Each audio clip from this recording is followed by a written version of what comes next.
আমরা কাকদ্বীপ থেকে বকখালি সাইকেলিং করছি। আমরা সকাল সকাল বেরিয়ে গেছি। আপাতত দেখবো আমরা কতক্ষণে বকখালিতে পৌঁছাতে পারি। আর মাঝখান থেকে আরও আমাদের কিছুজন জয়েন করবে, আপনার ভিডিওতে দেখতে পাবেন তাদের। তো চলতে থাকুন। আমাদের আরও দুজন সাইকেলিস্ট জয়েন করেছে।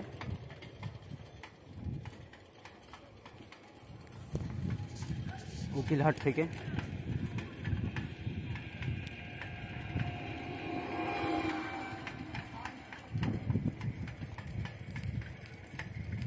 পিছনে আরও কিছুজন আছে, ওদেরকে পাস করে এবার আমি আবার এগিয়ে যাব।